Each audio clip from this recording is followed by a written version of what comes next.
All right, now let's address the issues at the end of the game after the final whistle. I know Dan is deeply upset about this.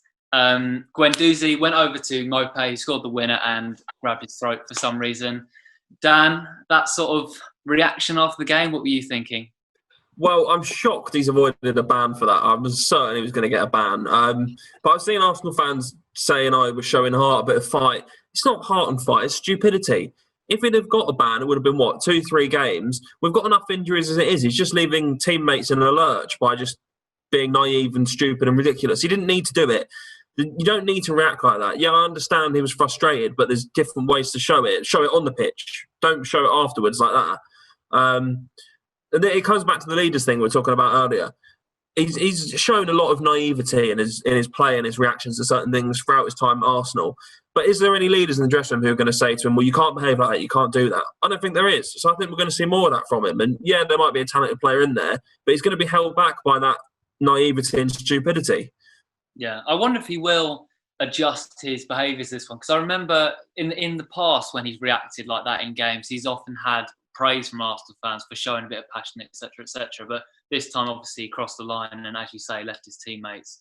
I don't know how he's escaped a ban. They could have been without him for a few games. But Layth, what do you think? Do you think he'll maybe adjust his behaviour this time? I don't know about that, but I know the FA reminded him of his responsibilities while he avoided the ban. But I wonder if they remind him of his responsibilities as an Arsenal player in terms of playing for the badge, showing fight during the game, respecting his teammates and the game himself, and the game itself by playing as well as you can, not being too cocky with nothing to back it up. It was just like Glen said, I think before, just in terms of he's like a hold me back player. It kicks off. He's like, oh, I'm gonna, quick, someone hold me back when I say something. It's just like, no, he had a long time on that pitch to have a go at Maupay and Brighton if he wasn't happy with Maupay's challenge in the first half. Do it at the final whistle. That's just showboating. That's just showcasing, but not even showcasing. That's just showing, trying to make out that you're some sort of hero or tough guy when you need to show it on the pitch. And he didn't do that basically. And I like him as a player because he does get in that way. And he reminds me of Nicky Butt in a way. Nicky Butt used to do that for Man United, but he had all the skill in the world to start with, and he delivered on the pitch. Nicky Butt would he would be nipping the inside of players' thighs and things like that to wind them up. He'd be gobby throughout the game, but he was an excellent player for Man United. And if Guendouzi wants to be gobby and annoying and cocky, he's got to deliver first on the pitch before he does anything else. And he hasn't done that. And the more he doesn't do that, the more he annoys me, basically. And the more he basically just embarrasses me as well, because I don't want players like that. I don't want yappy players who can't deliver. I want players who are strong in character. And you can only do that by delivering on the pitch, first and foremost. And he hasn't done that yet. So, yeah. Yeah. And he was obviously, I think he was taunting Maupay over the fact he'll never earn as much as him or something. I mean, Sergio, that's absolutely scandalous. Players talk on the pitch. We all know that at any level of the game, players talk on the pitch, and there's nothing wrong with a bit of giving it and taking it. But if that's the gist of what he's saying, if that's his best line, then it's just embarrassing basically, because he's not delivering first and foremost. Deliver, win the Champions League, win the league. Win the FA Cup, whatever. You say what you want. No one's ever going to report it because it looks like sour grapes, basically. But if you're saying that when your team's 1-0 thinking you won the game when you haven't because you haven't worked hard enough to win the game, then that's bang out of order in my book. And Maupay's got every right to call him out for that, as much as I don't like Maupay. It's ironic that he's making these alleged sort of taunts about how much he's earning and stuff. That notoriously Arsenal historically have had a lot of great players that were sort of slightly underpaid compared to the bigger teams they were sort of like punching their weight against. And the commitment we got out of those players was second to none. And we won trophies and that. And then you got all these overpaid, I'm going to say it, prima donnas. But if that is true, what he was saying, it's just, it just leaves a sour taste. And stop, for me, A, get a goal.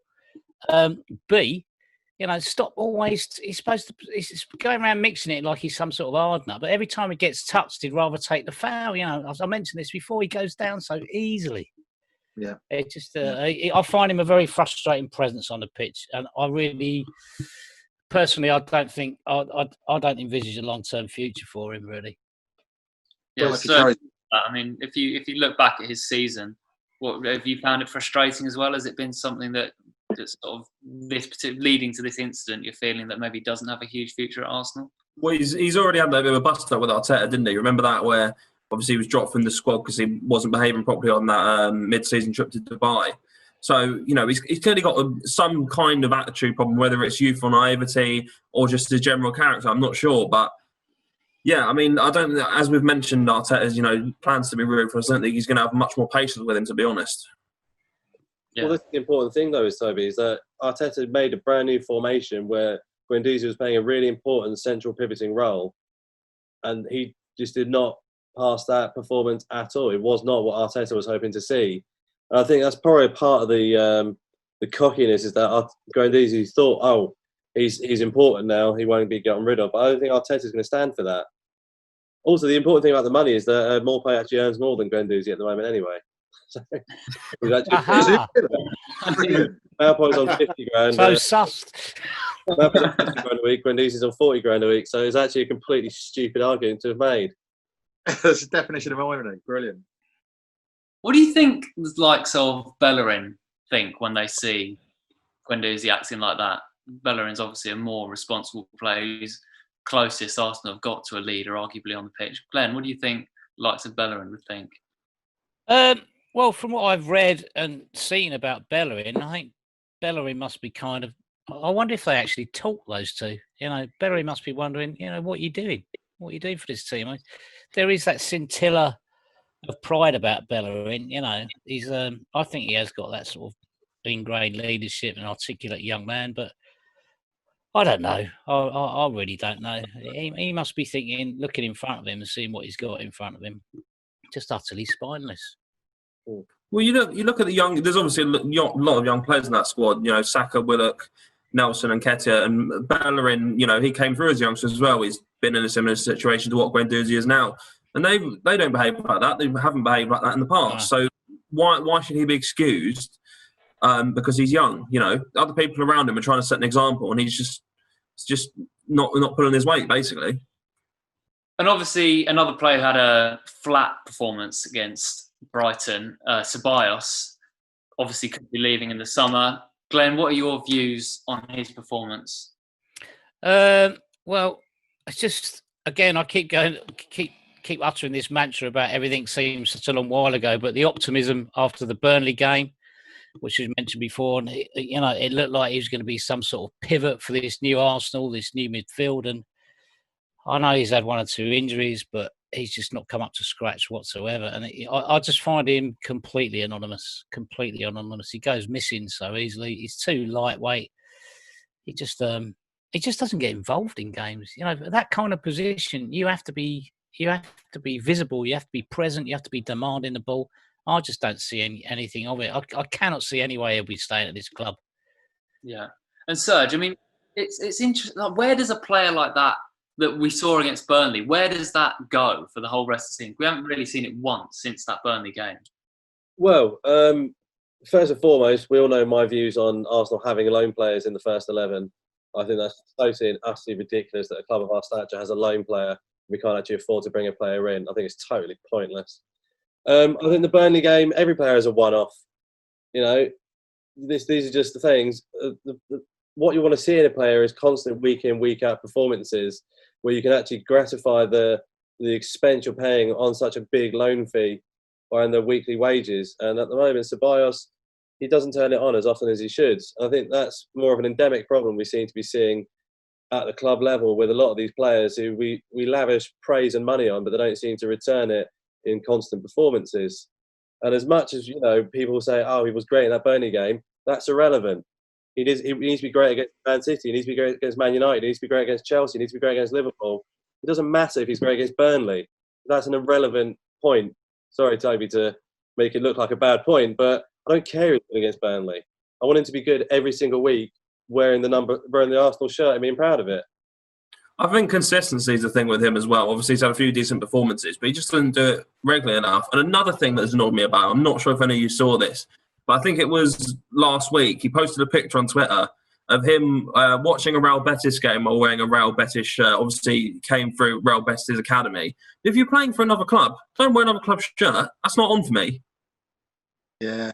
Yeah, I think he's mentally counting off the days till he goes back to Spain. I did a piece in January just basically saying, is he 2020's Denis Suarez? Well, he's not as bad as that. At the same time, prior to shutdown and lockdown and everything, he was getting back into the side. He played particularly well against was it Olympiacos? It was a good game. He had a good game against someone. At home, yeah. So Newcastle. Sorry. And you think, okay, well, maybe he's going to be a good run to the end of the season, but that's all gone now. It's a new season almost in a way, because they've obviously had 3 months off and are gingerly getting back into the game. And he's just counting off the days till he goes back to Spain, basically. So yeah, it's a shame, because he did show a lot of promise against Burnley. But as Serge says, you want it against everyone. You want it every week. You want it week in, week out. There's all of you said about consistency, and it's just not good enough. And it's going to be it's going to be seen as a really disappointing loan spell. Another disappointing loan spell. It's going to make for a great pub quiz in like 5-10 years' time. It's sort of like a whole round of Arsenal footnotes. Name the player that had one good game on his debut. I'm just Glen Helder. Oh, here we go. Yeah. But Layth, further to your point, it's all well and good. If Ceballos did play week in, week out brilliantly, if we know for a fact that he's not going to stay for us and he's going to go back to Real, then what's the point of having him as a mainstay in our squad? Yeah. You want a squad player who's going to play well for you for 2, 3, 4, 5 seasons. I don't see the point of having squad players who can be good for 1 season only. Yeah, which goes back to the original point about loans. There was an Arsenal shouldn't do them. Yeah, completely agree. Well said. And I know there was some quotes the other week of Ceballos saying that he wanted to feel important at a club, and saying basically he's going to leave Real Madrid for pretty much sure in the summer. So I think that was impotent. What? I think it was impotent. That's a typo.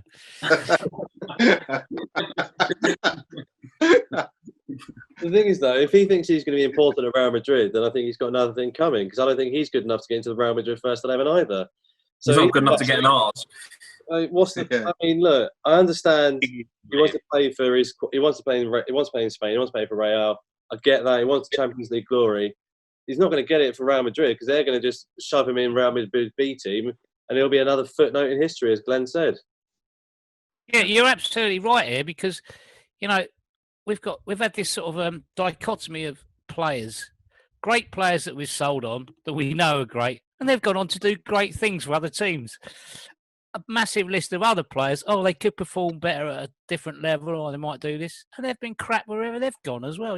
I give you Iwobi. Yeah. At least we got 35 million for him, though. That was funny, wasn't it? Yeah,